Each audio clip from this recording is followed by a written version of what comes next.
Alright, so it looks like it's retopology time here. And you can see I just simply decimated my object from ZBrush and exported it out. Brought it into Maya, and I'm going to be using a tool for Maya called Nex, which is going to allow me to do my retopology fairly quickly. Definitely an awesome plugin for Maya. And this is, primarily the workflow that I use to retopologize anything. Simply because it allows us to go ahead and retopologize and draw on top of our mesh without really any hindrance and trouble.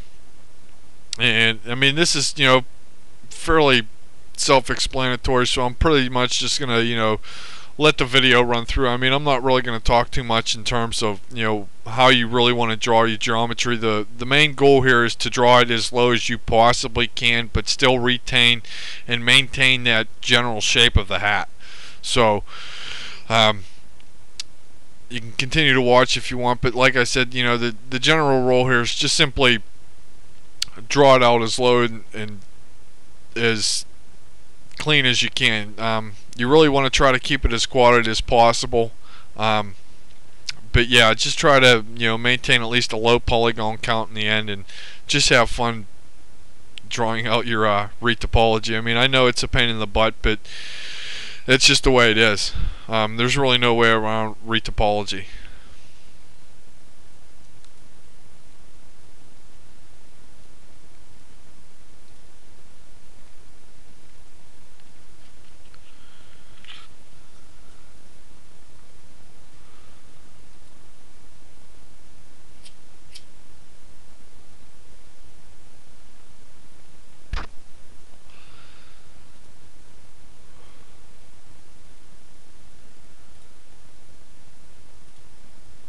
And I mean, I'm just trying to work out to myself in my own head, well, how is this topology really going to work? You just have to basically draw it out and sort of just work through the polygonal errors, or the polygon layout. This definitely isn't an animation mesh, or even a more next generation console game. So you really have to be mindful of that.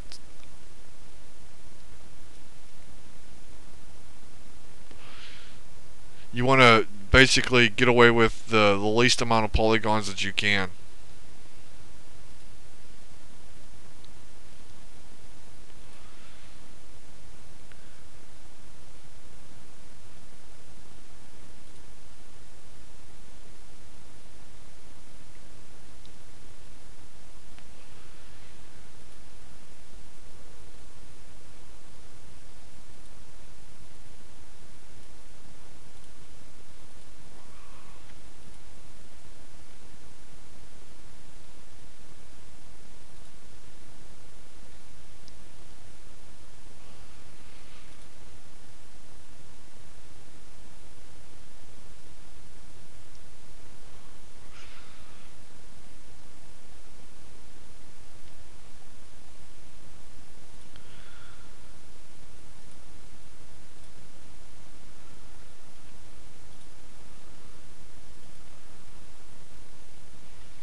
And you can see here where I'm, mainly just draw to point, adjust it, draw to point, adjust it. So it's sort of boring, but such a necessary step in terms of, creating a game mesh that, we sort of just basically listen to music while we do it. So you just have to have fun with it and try and enjoy it as much as you possibly can, even though it's probably the worst part of actually creating a game res mesh.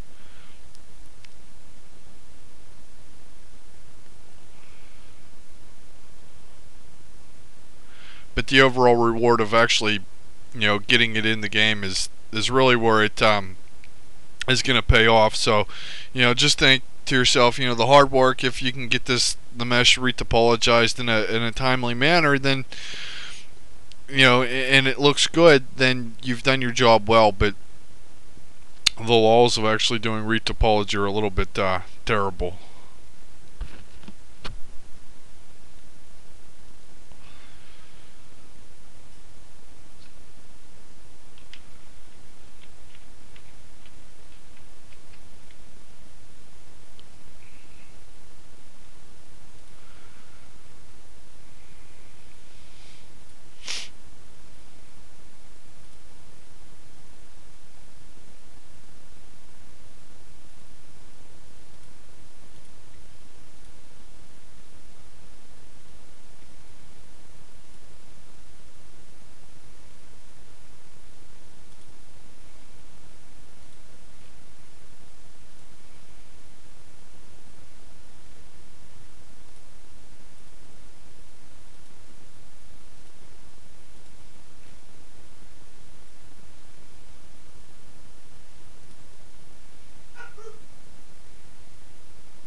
And so I'll just, leave you guys to watch the rest of the retopology here. And I'm not necessarily going to be talking too much for the rest of this retopology portion, but, general rule of thumb here is, just try to draw out your mesh as best that you possibly can.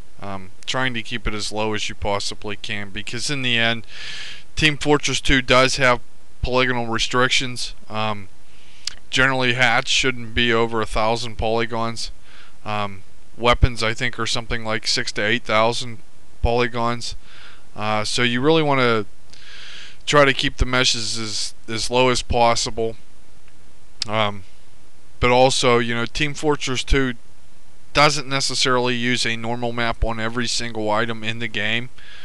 And that's because the way that they have designed the game, it's not necessarily meant to render a normal map on a character in the entire game, or on anything and everything in the entire game. So you really have to be careful in terms of how you use your normal map. And you should really use your normal map to go ahead and create your texture, and your ambient occlusion to really go ahead and create your texture. And if you can do that well, your overall model will retain some of that shape, and a lot of that texture detail is really going to come from your normal maps and your ambient occlusion maps.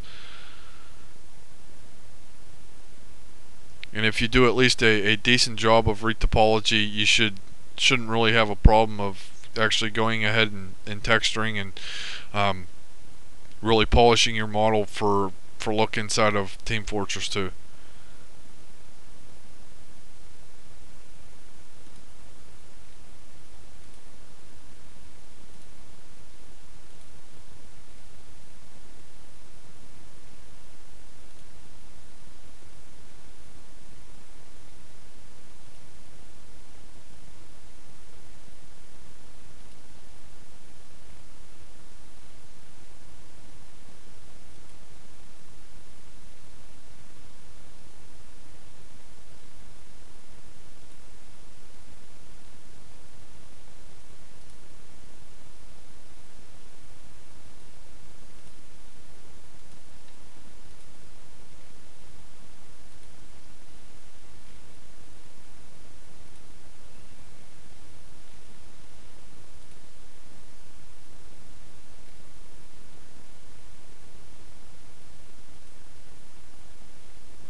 Okay, so I'm just going to go ahead and end the audio here, and I'll let you guys, just continue to watch the retopology, and in the next video we'll go ahead and begin the texturing process by at least creating UV maps for our character or our hat here, and we'll go from there to texture our model, and then we'll go ahead and import the model into the game engine. So I'll just let you guys finish up by watching the retopology here. I mean, I'm sorry for the sort of boredomness that is retopology, but it is such a necessary step of actually going ahead and getting the right sort of mesh into Team Fortress 2. So